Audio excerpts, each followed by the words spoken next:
Kabanata 731. Sa oras na ito, puminto ang isang marangyang sasakyan sa harap ng isang kulungan sa lungsod. Isang lalaki at isang babae ang nakaupo sa backseat. Ang lalaki ay si Donald at ang babae ay ang kanyang asawa, si Jade. Nakipag-mediate ako sa kanila. May kalahating oras ka, sabi ni Donald. Sige, salamat, mahal. Bumaba si Jade sa sasakyan at pumasok sa kulungan. Nagtungo siya sa visitor room habang pinangunahan siya ng isang staff. Sa pamamagitan ng salamin, nakita niya si Lucas, ang kanyang kapatid na kilala rin bilang ganap na henyo sa pamilya ng Hill. Ilang taon na siyang nakulong. Sa sandaling iyon, ang tingin ni Lucas ay tila mapurol at ang kanyang ulo shaved. Nakasuot pa rin siya ng uniforme ng preso. Hindi siya mukhang kasing gwapo at marangya gaya ng dati, at mukhang hindi pa siya nakikipag-ugnayan sa lipunan. Nang makita ni Jade ang kanyang kapatid sa ganoong estado, napaisip siya, matutulungan ba talaga ito? Umubo si Jade bago niya kinuha ang phone sa gilid. Lucas, nandito ako para bisitahin ka. Kinuha rin ni Lucas ang telepono. Naaalala pa ba ako ng mga miyembro ng pamilya ng Hill? Lucas, huwag mong sabihin yan. Palagi kang nasa isip ko, pero minamasid ako ni Lolo kaya hindi ako comfortable na lumapit. Walang pinapakitang ekspresyon si Lucas. Diretso lang tayo. Sabihin mo sa akin, bakit mo ako pinuntahan? Nakaramdam ng pagkagulat si Jade. Ang kanyang kapatid na lalaki ay mukhang nasaroon ng loob, ngunit siya ay matalino pa rin tulad ng dati. Lucas, gusto ko lang sabihin sa iyo kung ano ang nangyayari sa pamilya kamakailan. Pagkatapos, halos inilarawan ni Jade ang mga pangyayaring naganap sa pamilya. Matapos siyang pakinggan ni Lucas, hindi nagbago ang ekspresyon nito. Medyo nagulat si Jade. Akala niya ay magiging masaya ang kanyang kapatid kapag nabalitaan niyang nahaharap si Richard sa mga kabiguan. Hindi niya inaasahan ito. Based on what you've said, the man called Thomas is a smart person, and he has his ways too. Normal lang kung hindi mo siya matatalo. Kung hindi siya nagpakita ng awa, lahat siguro kayo ay namatay na, walang pakialam na sabi ni Lucas. Bagamat matalas ang kanyang dila, iyon ang katotohanan. Sabi ni Jade, kaya ako naparito para humingi ng tulong sa iyo, Lucas. Sa tingin mo ba tutulungan ko ang matandang iyon? Malamig na tanong ni Lucas.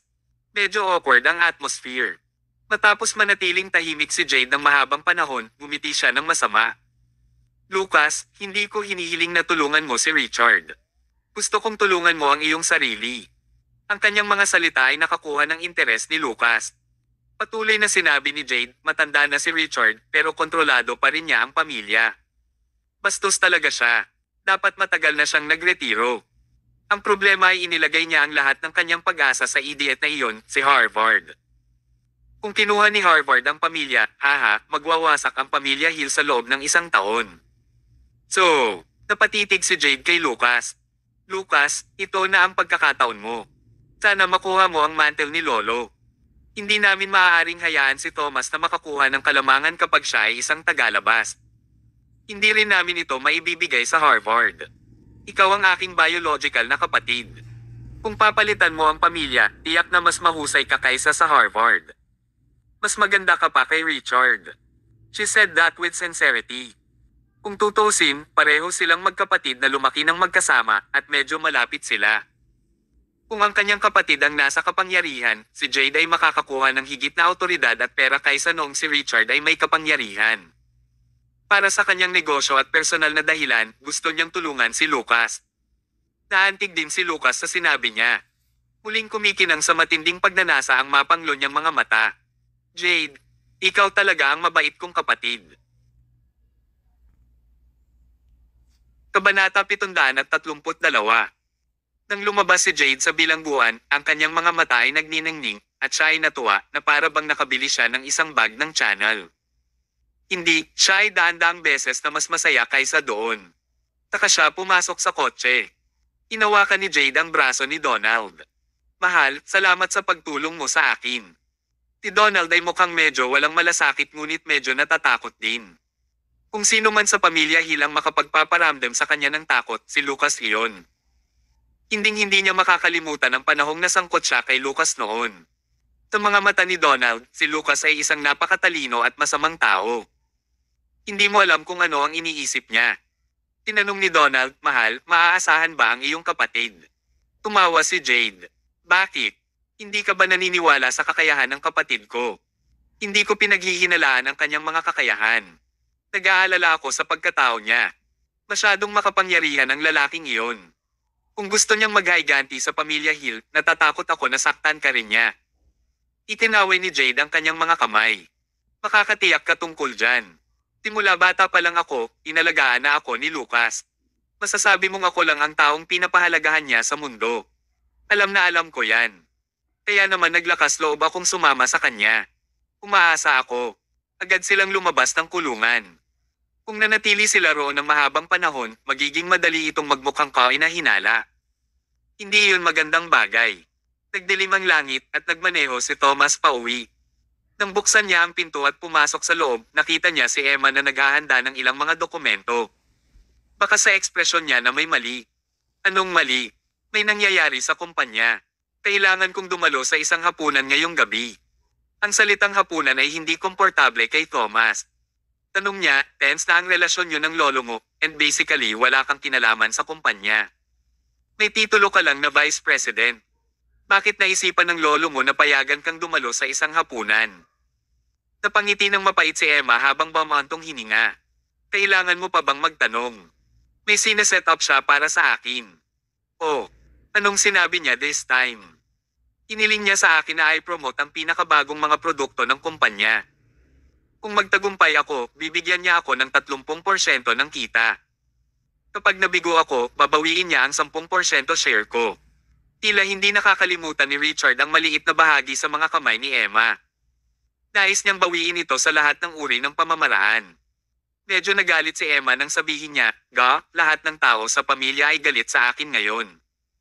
Gustong-gusto ni Lolo na bawiin ang bahagi sa akin. Pagod na talaga ako. Actually, ayaw ko na ng shares. Sa halip na makipagkompetensya sa kanila araw-araw, dapat kong ibalik ang mga bahagi sa kanila, umalis sa kumpanya, at magtrabaho ng mag-isa. Ito ay isang walang magawa na pagpipilian. Lumapit si Thomas at sinabing, iyan ang pinakamasamang pagpipilian. Ito rin ang pagtatapos na gustong makita ng iyong lolo. Kahit na kailangan nating ibalik ang mga bahagi, hindi natin ito maibabalik ng ganoon kadali. Emma, sasama ako sa iyo sa hapunan. Sige. Ganoon din ang hiling ni Emma. Mas mabuting sumama sa kanyang asawa kaysa dumalo sa hapunan ng mag-isa. Kung nakatagpo man siya ng masasamang tao, mas magaan din ang pakiramdam niya kapag kasama niya si Thomas. Sandaling naghanda ang dalawa bago sila nagmaneho patungo sa itinakdang hotel. Kasabay nito, sa gusali ng opisina ng Hill Manufacturing Company, sina Richard, Harvard, at Jade ay masigasig na tinatanggap ang isang VIP. Siya si Landon Kirby, ang chairman ng Fortune Enterprise. Ginoong Kirby, uminom ka ng tsaa. Magalang na inihain sa kanya ni Jade ang isang tasa ng tsaa at tumabi. Kinuha ni Landon ang teacup at humigop bago siya dahan-dahang nagsabing, Mr. Hill, tinawagan mo ba ako ngayong gabi para irekomende sa akin ang mga bagong produkto ng kumpanya mo? Tumango si Richard. Oo, ito ang mga bagong produkto. Ang mga ito ay may pinakamataas na kalidad. Hindi pa namin na ipapakita sa publiko. Tinadya kong ipakita ang mga ito sa iyo. Since we are existing partners, I am showing you the good stuff first. Tiningnan ni Landon ang data bago niya sumulyap sa aktwal na mga natapos na produkto at hindi siya sumili sa anumang ngiti. Walang magawang sinabi ni Richard, ito ay magandang stock at kailangan din ng aming kumpanya ang stock na ito. Lalo, mayroon kang isang tumpak na paghuhusga. Umalaklak si Richard. Gayunpaman, bago pa mapangiti si Richard, direktang sinabi ni Landon, pero naniniwala din ako na hindi mo ako tatawagan sa gabi para lang sa maliit na bagay ito, Mr. Hill. Ang bagay na ito ay maaaring hawakan anumang oras. Kahit na ang aking katulong ay kayang-kayanin ito, kaya hindi mo na kailangang makipag-usap sa akin tungkol dito, hindi ba? Tumango si Richard. Since you pointed it out, wala na rin akong dapat itago. Plano kong ibenta sa iyo ang batch ng stock na ito para sa presyo ng gastos. At the same time, inayos ko na rin na pag-usapan ito ng apo ko sa iyong department manager. Ibinebenta rin niya sa iyo ang stock. Gusto kong tulungan mo ako sa pamamagitan ng paghiling sa iyong department manager na direktang tanggihan ang kahilingan ng aking apo at bigyan siya ng malamig na balikat. Umunat ang noo ni Landon. Ginoong Hill, hinihiling mo ba sa akin na kumilos sa tabi mo upang sadyang sugpuin ang iyong apo? Maaaring masama akong pakinggan pero it is what it is, sabi ni Richard. Kailangan ng iyong kumpanya ang stock na ito at mabibili mo ito ang presyo ng gastos.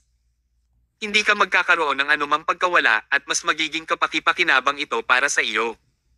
Kung pumayag ka sa aking kahilingan, ginagawa mo lang ako ng pabor. Hindi ka makakaranas ng anumang pagkawala. Paanong hindi mo magagawa? Kabanata 733. Ang discarding iyon ay talagang walang awa. Pinahintulutan ni Richard si Emma na makipag-usap muli habang inanyayahan niya ang chairman para sa sarili niyang pahayag. Ibinente niya ang stock sa presyo ng halaga para walang dahilan si Landon para tanggihan siya. Hanggat pumayag si Landon sa kanya, mabibigo si Emma. Kung nabigo si Emma, maaari niyang bawiin ang 10% na shares. Ito ay isang ganap na napakatalino na ideya. Gayunpaman, ang tanging bagay na mali niya sa pagkalkula ay ang ambisyon ni Landon. Umadjejek si Landon. Ginoong Hill, ang iyong pamamaraan ay talagang malupit. Kung tutulungan kitang gawin ito, mababawasan ang aking buhay. Ako ay isang Kristiyano. Sa totoo lang, hindi sapat ang presyong ito para magawa ko ang anumang bagay. Kristiyano. Basura. Malinaw na napagtanto ni Richard na ang kanyang alok ay hindi umabot sa inaasahan ni Landon. Kaya, tanong ni Richard, Mr. Kirby, pwede mo lang sabihin kung ano ang gusto mo. Maraming beses na kaming nag-collaborate, kaya hindi kami outsider. Hindi mo kailangang magpatalo sa paligid. Nag-thumbs up si Landon. Ginoong Hill, dahil prangka ka, hindi ako magpapatalo. Hayaan mong linawin ko, gusto ko ang mga bahagi ng Hill Manufacturing Company. Siyempre, hindi ko lang kukunin. Bibili ako ng 10% ng mga share ng Hill Manufacturing Company na may $1 billion. Bukod pa rito, hindi ko kailangang bilhin ang batch ng stock na ito sa presyo ng halaga. Mabibili ko ito sa orihinal na presyo. Ikaw. Labis na nabahala si Richard. Ang pagkana ni Landon ay masyadong malupit. Landon, masyado nang malayo ang mararating mo. Masyadong malayo. Kung ikukumpara sa iyong scheme, ano pa ang iyong aasahan? Kung ayaw mong sumang-ayon, ayos lang. Pwede naman tayong magpanggap na parang hindi tayo nagkita ngayon. Oo, pagkatapos kong bumalik, tiyak na hihilingin ko sa aking tagapamahala ng departamento na bumili ng isang malaking batch ng stock mula sa iyong apo. Diyon ay isang banta. Pinagbabantaan niya sila. This time, si Richard naman ang mapapahiya. Kinagat niya ang kanyang mga ngipin at pinandilatan si Jade. Nakaisip siya ng masamang ideyang ito at inilagay siya sa isang dilema ngayon. Ang mga mahuhusay na tao ay nasa lahat ng dako. Landon, ang galing mo. Pagbili ng 10% shares na may $1 billion. Ito ay isang deal. Bukod dito, bebentanan ka namin ng isang batch ng stock sa orihinal na presyo. Tumango si Landon. Walang problema. Matapos nilang kumpirmahin ang lahat ng mga detalye, pinirmahan nila ang kontrata on the spot. Pagkatapos, sa wakas ay nakumpirma na. Nang maglaon, iniwan ni Landon ang pamilya Hill. Malungkot na umupo si Richard sa kanyang upuan. Baliw talaga si Landon. Ibit ni pabalik. Papatayin ko siya sooner or later. Tumawa si Jade at sinabing, Lolo, huwag kang magalit. Bagamat nagbigay kami ng 10% na pagbabahagi kay Landon, hindi kami nakaranas ng anumang pagkalugi. Pag-isipan mo. Para sa isa, nakakuha kami ng $1 billion. Napakalaking halaga ng pera. Higit pa ito sa halaga ng 10% na bahagi. Bukod dito, nagbenta kami ng malaking batch ng stock sa orihinal na presyo at kumita din kami ng malaki mula doon. Pinakamahalaga, maaari pa rin nating bawiin ang 10% na bahagi ni Emma at si Pensha. Comprehensively, ibig sabihin nilaipat lang namin ang 10% ni Emma kay Landon at nakakuha din kami ng $1 billion. Nakuha namin ang tubo ng isang malaking batch ng stock at pinalis din si Emma sa pamilya. Marami na tayong napala rin dito. Pagkatapos niyang pag-aralan ang buong bagay, ganoon ang itsura nga nito. Pakiramdam ni Richard ay hindi siya nagdusa ng anumang pagkawala pero madaling nakakuha ng $1 billion at pinalayas din si Emma. Nanging nahulugan talaga ito na naibenta niya ang 10% ng shares ni Emma. Nang ganoon ang pag-iisip ni Richard, naaliw siya. Patuloy ang payo ni Jade, at saka magkakaroon tayo ng pagkakataon na bawiin ang 10% na shares mula kay Landon. Walang dapat ipag-alala. Tama ka, humisi si Richard. Jade, Ang bait mo talaga. Paano ka nakaisip ng napakatalino na ideya? Nagulat si Jade, ngunit ibinalik niya ang kanyang kalmado. Lolo, masyadong nakakabigay puri yan. Hindi ako napakatalino. Iniisip ko lang na lutisin ang ilang mga problema para sa iyo. Haha, sabi nga. Sa sandaling iyon, hindi alam ni Richard kung ano ang tunay na problema at hindi niya napansin ang kalupitan sa mga tingin ni Jade. Ito ay tila pala kaibigan, pero ito ay talagang naglalaman ng ilang kasamaan. Natural na hindi makaisip si Jade ng ganoong ideya. Napaisip si Lucas. Tinitigan ni Jade si Richard at palihim ng inisyan. Matanda, hahayaan ko lang na maging pride ka sandali. Ibaba ko kayo mula sa posisyon ng ulo maya-maya. Dapat sa kapatid ko ang posisyon na iyon. Hindi na pagtanto ni Richard ang panganib, pati na ang walang isip na Harvard. Iniisip pa rin ni Harvard na lumabas sa gabi para ituloy ang mga babae at wala siyang inisip tungkol sa plano ni Jade. Halatang gusto man niyang mag-isip ay wala rin siyang maiisip. Sa labas ng office building. Sumakay si Landon sa kanyang sasakyan at inutusan ng driver na magmaneho kaagad sa malayo. Pagkatapos, kinuha niya ang kanyang telepono at tinawagan si Zane Rogers, ang manager ng departamento. Zane, naayos na natin ang mga bagay dito. Maaari ka nang kumilos ngayon. Naiintindihan ko. Umorder na ako ng table ng pagkain. Hihintayin ko na lang na kumagat si Emma sa bait. Okay, ingat ka. Okay. Kabanata 734. Nakabukas ang mga ilaw ng Hotel Infinity. Hinawakan ni Thomas ang kamay ni Emma habang naglalakad siya papasok sa hotel at pumunta siya sa itinalagang pribadong silid. Pagbukas nila ng pinto, nakita nila ang ilang mga namamahala sa Fortune Enterprise na nakaupo sa paligid ng mesa. Ang tao sa pangunahing upuan ay ang manager ng departamento, si Zane. Nagningning ang mga mata ng mga lalaki nang makita nilang pumasok si Emma. Napatingin ang lahat kay Emma na may matako na tingin. Ang babaeng ito ay pangarap ng bawat lalaki. Siya ay may perpektong mukha at figure. Kahit na ang isang nangungunang celebrity ay hindi nagkaroon ng 1,000 ng kanyang kagandahan. Siya ay napakaganda. Hi, Miss Hill. Tumayo ang lahat. Matanda na tayong magkaibigan. Hindi mo kailangang pahirapan ang iyong sarili. Mangyaring umupo sa iyong mga upuan.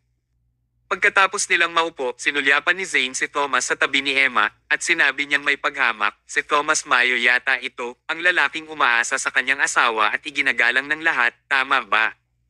Malakas na sarcasm ang sinabi niya. Nakaramdam ng galit si Emma, ngunit pinili niyang magpigil pansamantala para matagumpay na maalis ang negosyong ito. Nagsalita siya sa walang pakialam na tono. Ang aking asawa ay isang opisyal na miyembro ng pangkat ng karera at ang kanyang buwan ng kita ay halos $2 million ngayon. Hindi siya umaasa sa akin. Buti na lang kapag hindi niya ito pinag-usapan pero noong sinabi niya, lalo nitong hinamak si Zane kay Thomas. Mga $2 million. Anong basura yan? Sumagot si Zane sa isang hindi magiliw na tono, oo, naisip ko noong una na si Miss Hill ay napakaranggal at napakaganda at isang natatanging tao lang ang maaaring maging sapat para sa iyo. Pero, sino ang nakakaalam na ang isang lalaking kumikita ng $2 million sa isang buwan ay kayang kasiyahan, ha? Ga, nakakahiya. Kung alam ko ito, hinabol sana kita. Alam mo, I usually spend more than that in a month when I usually have fun with those celebrities. Kung alam kong sobrang affordable mo, hindi ko na kailangang pumunta sa kanila. Masama talaga ang mga sinabi niya. Ang mga tingin ni Thomas ay nagpahayag na ng ilang kalupitan. Ngunit, pinindot ni Emma ang mga kamay ni Thomas at bahagyang umiling. Upang magkaroon ng isang matagumpay na deal sa negosyo, hindi siya maaaring maging masyadong calculative. Ang mga ganitong uri ng mga bastos na salita ay karaniwan sa hapunan, at ito rin ang mahalagang dahilan kung bakit madaling natatalo ang mga babae sa hapagkainan. Mukhang kalmado si Emma, at walang pakialam niyang sinabi, Mr. Rogers, pag-usapan natin ang proyekto, di ba? Hoy, huwag magmadali. Mag-usap tayo habang kumakain. Inihain ang pagkain. Uminom si Zane ng isang baso ng alak bago niya ipakilala ang lahat ng pagkain sa mesa. Nagmukha siyang maraming alam sa mga ulam. Sa huli, itinuro ni Zane ang isang plato ng steak at sinabing, ang steak sa restaurant na ito ang pinakamasarap sa Southland District. Halika, Miss Hill, hayaan mong pakainin kita. Inabot niya ang isang piraso ng karne at gusto niyang pakainin si Emma. Ang hakbang na iyon ay sobrang katawa-tawa at mapanokso. Isa pa, hindi niya iginalang si Thomas. Bahagyang kumunat ang noo ni Emma. Ginamit niya ang kanyang kutsilyo para alisin ang piraso ng karne at galit niyang sinabi, paumanhin. Hindi ako kumakain ng mamantika na karneng ito. Habang nagsasalita siya, puno ng galit ang kanyang puso. Kinasusuklaman niya si Zane at mas kinaiinisan niya si Richard. Alam niyang ito ang bitag na itinakda ni Richard. Tinadya niyang sabihin at gawin ito ni Zane para makaalis siya sa galit at mabaigo sa business deal. Sa kasong ito, hindi siya maaaring mahulog sa bitag ni Richard kahit na ano. Kinailangan niyang magpigil. Dapat siyang magpigil. Malungkot na umiling si Zane. Kung hindi ka kakain ng napakasarap na steak, kawawa ka, Miss Hill. Habang nagsasalita siya, nilunok niya ang laman. Kabanata 735. Sa oras na ito, si Thomas, na nanatiling tahimik, ay nagsabi sa mahinaong tono, Mr. Rogers, mukhang uhaw ka at pulang-pula ang kutis. Ito ay dahil nakakain ka ng napakaraming masasarap na pagkain at magkakasakit ka. Kahit gaano kasarap ang pagkain, hindi ka dapat kumain ng sobra. Magkakasakit ka. Umagalpak ng tawa si Zane. Kepman, may karapatan ka bang magsalita dito? Tumahimik ka na lang. Habang nagsasalita siya, sinadya pa niyang lumunok ng ilang pirasong steak at nilabas niya ang dila. Kumakain ako sa kanila at ayos lang ako. Bago pa siya matapos magsalita, tinakpan na ng mga tao sa paligid niya ang mga ilong nila at mukhang nasusuka sila. Naramdaman din ni Zane na may mali. Bakit parang may naamoy siyang mabaho? Walang pag-aalinlangan na sinabi ni Thomas, masyado kang kumain ng mamantika na pagkain. Hindi maalis ng iyong tiyan ang mabahong mga gas, kaya isang bahagi nito ang lumabas sa iyong bibig. Siyempre mabaho. Napaka-awkward ni Zane. Nang magsalita siya, may lumabas na mabahong gas sa kanyang bibig at mas amoy pa ito kaysa sa kanyang umutot. Hindi nakayanan ng ilang tao sa paligid niya ang amoy. Lahat sila ay tinakpan ang kanilang mga ilong at bibig at hindi nila namamalayan na sumandal na sila sa gilid. Dahil dito ay napahiya ang mayabang na si Zane. Siya scoff. Dumampot siya ng bote ng beer, hinawakan ng takip ng bote ng beer, at sinabing, hindi ba medyo mabaho ang bibig ko? Hindi iyon malaking bagay. Maaari ko lang itong banlawan ng beer. Pagkasabi ni Zane, binuksan niya talaga ang takip gamit ang kanyang kamay na may tunog ng pag-click. Medyo malakas talaga ang kamay niya. Itinaas ni Zane ang kanyang ulo, uminom ng ilang higop at tinapik ang kanyang tiyan. Sige, ang iced beer ay ang pinakamahusay dito. Habang nagsasalita, sinadya niyang tinitigan si Thomas ng mapanuksong paraan. Nabalitaan ko na isa kang sundalo. Dahil sundalo ka, napakalakas mo na niyan, tama. Umalaklak si Thomas. Inabot din niya ang isang bote ng beer. Inilagay niya ang kanyang malaking hinlalaki sa ilalim ng takip at nilagyan niya ito ng kaunting lakas. Ang takip ng bote ng beer ay itinaas sa isang click. Ang kanyang kilos ay nagulat sa lahat. Noong una ay gusto niyang pagtawanan si Thomas dahil sa pagiging isang peking sundalo. Hindi niya alam na magiging ganoon kalakas si Thomas. Malamig na sinabi ni Zane, naglakas loob ka rin na ipakita ang munting trick na ito. Ang boring. Napabuntong hininga si Emma at bumalik siya sa topic. Ginoong Rogers, pag-usapan natin ang tungkol sa negosyo. Sa palagay ko alam mo rin kung bakit kami narito upang makipagkita sa iyo sa pagkakataong ito. Ang Hill Manufacturing Company ay gumawa ng isang batch ng magandang kalidad ng stock at kailangan ito ng iyong kumpanya. Maaari ko itong ibenta sa iyo sa mas mababang presyo. Ano sa tingin mo? Inilapag ni Zane ang bote ng beer sa mesa at tumingin siya sa ibaba. Napaka-tempting nito. Ang problema ay mas mura pa ang stock sa market kaysa sa kumpanya mo. Bakit ako bibili sa kumpanya mo? Bahagyang kumunat ang noo ni Emma. Ginoong Rogers, isa kang insider. Dapat mong malaman na ang masamang kalidad ng stock sa merkado ay hindi maihahambing sa aming kumpanya. Napangiti si Zane. Ngunit ang aking kumpanya ay maaaring hindi nangangailangan ng magandang kalidad ng stock. Ginoong Rogers. Huwag kang maingay. Gawin natin ito, bakit wala tayong kaunting kompetisyon? Kung sino ang manalo, may say dapat. Ano sa tingin mo? Natigilan si Emma. Ano ang gustong gawin ni Zane? Ano ang gusto mong makipagkompetensya? Umadjeject si Zane. Inubad niya ang kanyang manggas, ipinulupot ang kanyang manggas, at ipinakita ang kanyang matibay na biceps. Kumatok siya sa mesa at buong kumpiyansa na sinabi, "Let's do arm wrestling."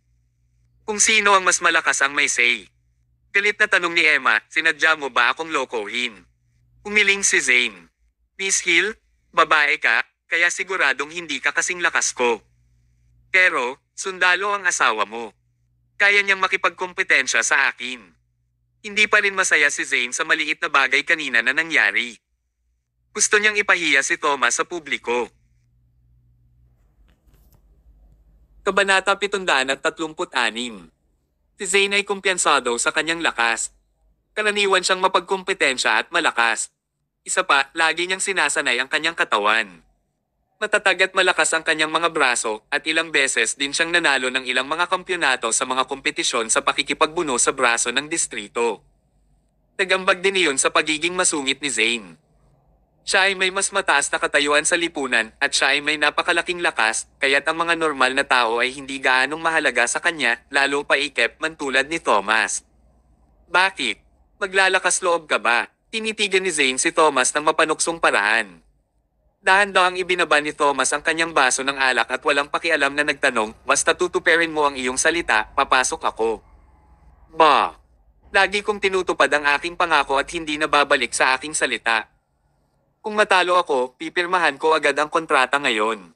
Lahat tama. Sige, mula kay Thomas ang nagpasaya kay Zane. Tawakas ay nakahanap siya ng pagkakataon na ipahiya si Thomas. Ang mapahiya siya sa harap ng kanyang asawa ay talagang napakasaya ni Zane. Tinitigan ng mga tao sa hapagkainan si Thomas na para bang natutuwa sila sa kanyang kasawian. Pakiramdam nila ay nakatingin sila sa isang bangkay. Sa kanilang mga mata, mahina si Thomas. Imposible siya ang kalaban ng isang profesional na tulad ni Zane. Maraming mga profesional na atleta ang hindi nakalaban ni Zane. Hindi mabilang na malalakas na lalaki ang natalo niya. Sa mga kompetisyon sa arm wrestling, si Zane ay likas na matalino. Kahit na dati ay sundalo si Thomas, imposibleng matalo niya si Zane. Higit sa lahat, napakaraming paraan para saktan ni Zane si Thomas sa kompetisyong ito. Kung gusto ni Zane, maaari niyang baliin ang braso ni Thomas anumang oras. Sa katunayan, si Zane ay nagplano rin na gawin ito. Tumayo ang lahat at naglinis ng mesa.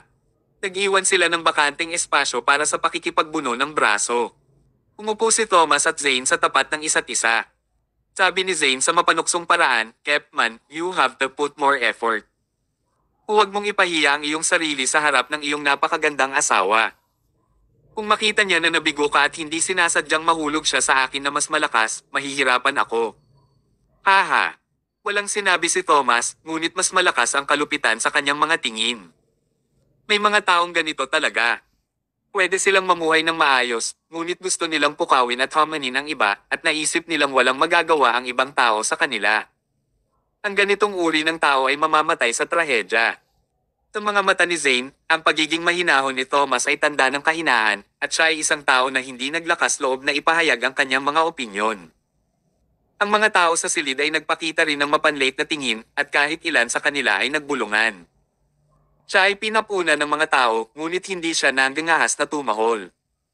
Hindi talaga siya lalaki. Haha, walang taong handang maging ingat na tao. Nakakahiya talaga.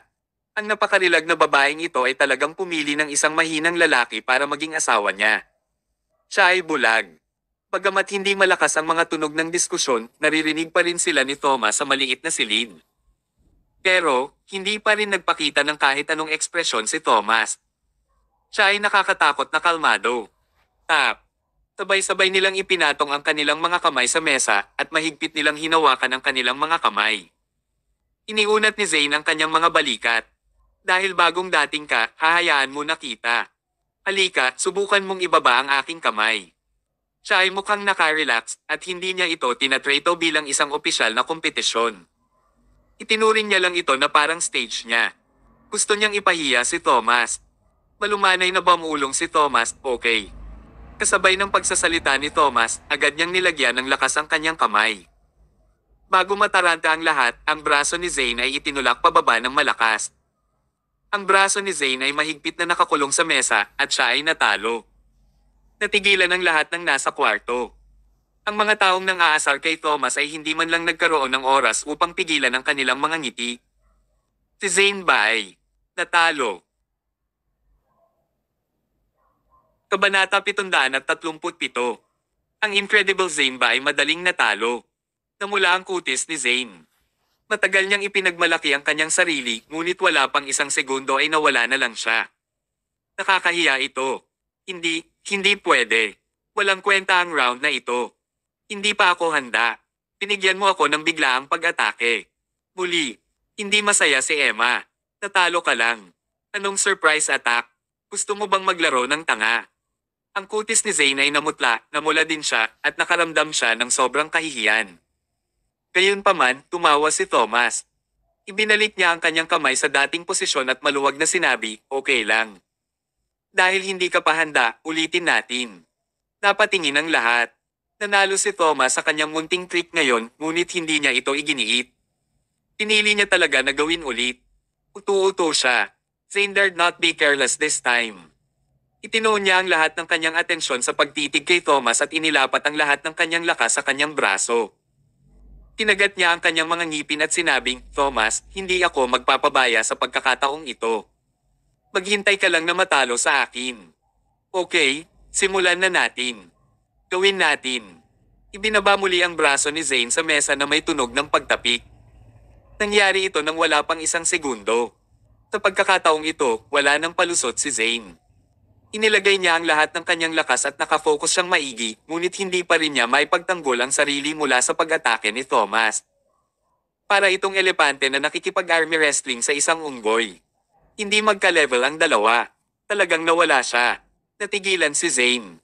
Hindi niya alam kung ano ang dapat niyang sabihin. Tinanong ni Thomas, mabibilang ba ang round na ito? Kung hindi ito mabibilang, maaari mo lamang gamitin ang dalawang kamay. Masyadong malayo ito. Hahamunin ba niya ang dalawang kamay ni Zane gamit ang isang kamay? Si Zane ang champion ng mga competition sa pakikipagbuno sa braso sa distrito. Nakaramdam ng hiya si Zane. Thomas, ang yabang mo. Hindi kita mapapatawad. Walang hiya niyang ginalaw ang braso ni Thomas gamit ang dalawang kamay. Ngunit sa alanganin, inipit ni Thomas ang dalawang kamay sa mesa. Pinisil ni Thomas ang mga kamay ni Zane gamit ang isang kamay, habang napupulot pa niya ang kanyang baso ng alak at ininom ito gamit ang isa pang kamay. Napaka-confident at relaxed niya. Ang malaking pagkakaiba sa pagitan nilang dalawa ay nagpagulat sa mga taong nakakita nito. Phew! Pagod na pagod si Zane na puno ng pawis ang ulo. Ginamit niya ang lahat ng kanyang lakas, ngunit hindi pa rin niya kayang talunin si Thomas. Hindi man lang niya maigalaw ang kanyang braso. Napakalakas ng lalaking nasa harapan niya kaya natakot siya. Ang daming sinabi ni Zane para i-provoke si Thomas kanina, pero mukha siyang tanga ngayon. Matagal siyang nagyabang, ngunit siya ay isang macaroni na tao at siya ay ganap na walang silbi. Tanging isang mahuhusay na tao tulad ni Thomas ang talagang kahanga-hanga. Napakakaya niya, pero hindi niya naipakita ang totoong ekspresyon niya. Si Thomas ay hindi mahiyain. Siya ay matatag. Gusto mo pa bang makipagkompetensya? Tanong ni Thomas. Bagamat hindi masaya si Zane, kumbinsido siya. Nobody ever made him so frustrated like this before. Wala nang kompetisyon. Natalo ako. Agad na nawala ang kahangahangang ugali ni Zane. Siya ay nasaroon ng loob na parang isang lobo. Pinitawan ni Thomas ang kamay niya. Sa gilid, dali-daling inilagay ni Emma ang kontrata at panulat sa mesa at ngumiti siya ng husto. Pirmahan na natin ang kontrata. Kabanata 738.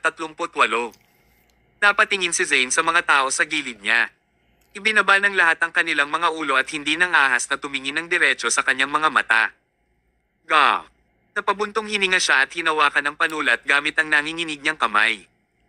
Bago pumirma ng kontrata si Zane, tinitigil niya si Thomas. You are so capable. Bakit gusto mong maging maingat na tao? Pumalaklak si Thomas. Kung ang pagsama sa aking asawa ay nangangahulugan ng pagiging isang maingat na lalaki, mas gugustuhin kong maging isang kep man magpakailanman. Iyang-hiya si Zane. Hindi niya alam kung ano ang pag-ibig at minaliit pa niya ang pagmamahalan nina Thomas at Emma. Ang lalaking nasa harapan niya ay may makapangyarihang presensya na hindi niya nakilala noon. Hindi na nagsalita pa si Zane. Ibinaba niya ang ulo at pumirma ng 2 kopya ng kontrata. Nag-iwan si Emma ng isang kopya kay Zane at kumuha siya ng isa pang set. Ginoong Rogers, sana magtulungan tayo ng masaya. Dito natatapos ang hapunan natin ngayon. Kung magkakaroon tayo ulit ng pagkakataon, hahanapin kita para pumirma muli sa kontrata at maaari kang makipag-arm wrestling muli sa oras na iyon. Pagkatapos magsalita ni Emma, hinawakan niya ang braso ni Thomas at buong pagmamalaki silang umalis sa restaurant. Sa pribadong isang silid, lahat ay nagtinginan sa isa't isa. Get out now, malamig na sabi ni Zane. Then, walang nang ahas na galitin si Zane at ibinaba nila ang kanilang mga ulo at umalis. Isinara ni Zane ang pinto ng kwarto. Kinuha niya ang kanyang telepono at tinawagan si Landon, ang chairman. Hello, Mr. Kirby? Nagawa ko na ang iniutos mo sa akin. Pumirma ako ng kontrata kay Emma. Okay, well done. Umarte ka ba ng totoo? Huwag ilantad ang iyong sarili. Mapait na tumawa si Zane. Hindi ko kailangang umarte. Oh, Thomas ang tawag sa lalaki. Hindi ko kailangan kumilos. Hinding-hindi ako magiging kasing lakas niya. Matagal na nanatiling tahimik ang kabilang dulo ng tawag. Zane, natalo ka ba ng husto? Oo. Tumigil si Zane at sinabing, Mr. Kirby, kung pwede lang, sana wag na kaming maglaban ni Thomas. Pakiramdam ko ay masisira ako sa harap niya. Nakuha ko na. Matapos ayan ni Zane ang tawag, umupo siya sa kanyang upuan, nakatitig sa kisame, at bamulong sa sarili, siguro ang tanging makakatalo kay Thomas ay ang halimaw na nakulong, di ba? Mahirap para sa mga ordinaryong tao na tulad ko na gawin ito. Sa kabilang dulo, matapos pirmahan ni na Thomas at Emma ang kontrata, hindi na sila umuwi. Sa halip, dumiretso sila sa opisina ng gusali ng Hill Manufacturing Company. Dumiretso sila sa opisina ni Richard. Pagkatapos nilang buksan ang pinto at pumasok sa loob, nakita nila sina Richard, Jade, at Harvard na naglalaro ng card game at nagsasaya sila sa paglalaro nito. Nang makita nila si Emma na papasok, itinigil nila ang laro. Peking ngiti si Richard habang sinasabi, how was it? Naging maayos ba? Kahit na tinanong niya iyon, matagal na niyang sinagot. Nakipagdeal siya kay Landon na hindi makikipagtulungan si Landon kay Emma kaya tiyak na mabibigo si Emma sa kanyang misyon sa pagkakataong ito. Sa wakas ay makukuha na niya ang 10% share ngayon. Si Emma ay mapapaalis din sa pamilya. Habang nakaramdam ng saya si Richard, kumuha si Emma ng kontrata sa kanyang bag at inilagay sa mesa. Ito ang kontratang pinapirmahan ko sa Fortune Enterprise. Lolo, tingnan mo. Boss. Parang sesubog ang ulo ni Richard at bigla rin mag-freeze ang kanyang ngiti. Kabanata 739. Paano ito naging posible? Napag-usapan na nila ito ni Landon. Paano ito nangyari? Hindi pwede. Kinuha ni Richard ang kontrata mula sa mesa at tinignan ito ng mabuti. Napagtanto niya na ito talaga ang kontratang pinirmahan sa Fortune Enterprise. Ito ay ganap na tunay at hindi peke. Ang problema ay, paano ito nangyari? Napailing si Richard. Imposible. Imposible ito. Humisi si Emma. Alam niyang may mga ginawang trick si Richard para sa gulo na naman, ngunit sa pagkakataong ito ay kapareho ng nakaraan. Naiwasan niya ang sakuna. Walang imposible. Lolo, sa palagay ko mas mabuting hindi mo na muna ito iniisip at tumuon sa pamamahala ng pamilya ng higit pa. Pagkatapos magsalita ni Emma, tumalikod na siya at umalis habang walang sinasabi si Thomas sa kanya. Sa opisina, galit na galit si Richard at hinampes niya ang kontrata sa mesa. Jade. Ang malakas na sigaw nito ay ikinagulat ni Jade kaya napatayo ito. Lolo, ipaliwanag mo sa akin ngayon. Ano ang nangyayari? Mukha namang inosente si Jade. Hindi ko rin maintindihan. Hindi ba tayo nakipag-deal kay Landon? Bakit mangyayari pa ito? Tatanungin ba natin si Landon? Oo, kailangan natin siyang tanungin. Tanungin mo siya. Bago tumawag si Richard, tumawag si Landon. Tinagot ni Richard ang tawag at napamura ng malakas, Landon, niloloko mo ba ako?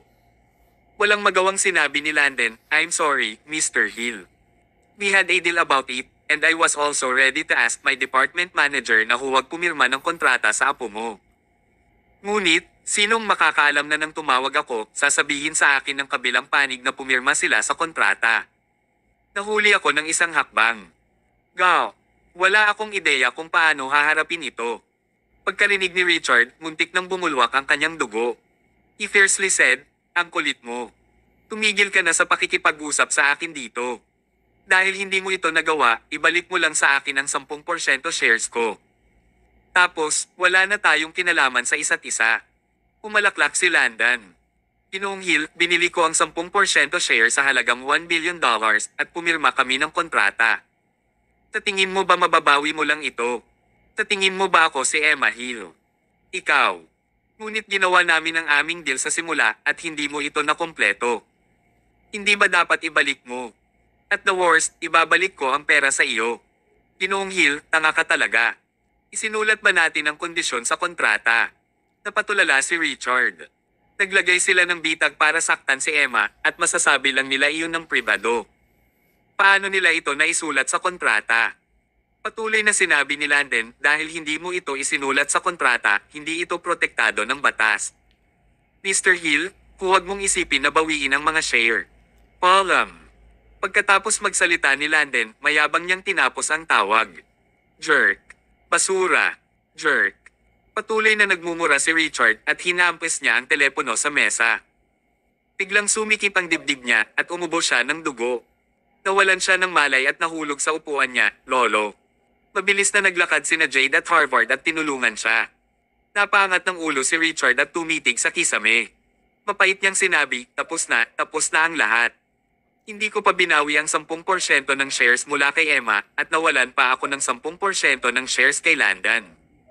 Malaki ang pagkatalo ko. Payo ni Jade, lolo, huwag kang mabalisa. Maaari pa nating ibalik ang pagkatalong yan. At saka, hindi ba't kumita lang tayo ng $1 billion, pumirma ng 2 business deal at kumita ng malaki. Wala tayong masyadong natatalo. Tinabi niya ang mga salitang iyon para aliwin siya. Napapikit si Richard sa kawalan ng pag-asa. Nakaramdam siya ng matinding pait. Gusto niyang saktan si Emma, ngunit sa huli ay inayos niya ang sarili. Walang nakapansin na mahinang ngumiti si Jade sa casual na paraan sa oras na ito at nag-flash siya ng isang nakakatakot na ngiti. Kabanata 740.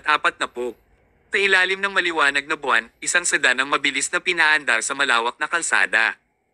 Mahusay na manipulahin ni Thomas ang manibela sa kotse. Umupo si Emma sa passenger seat habang nakatingin sa tanawin sa labas ng bintana.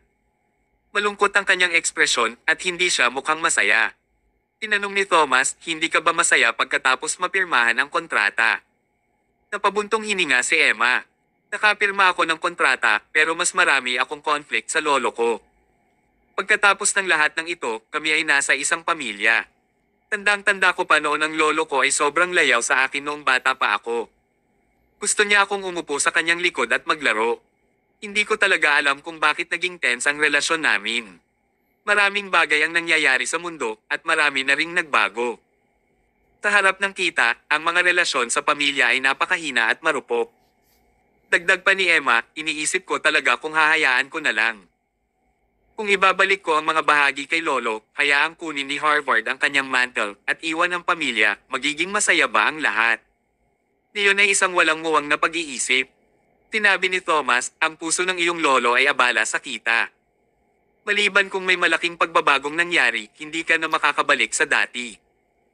Pero Emma, kung nakakaramdam ka ng pagod at gusto mong takasan ang masakit na buhay na ito, susuportahan kita para ibalik ang shares.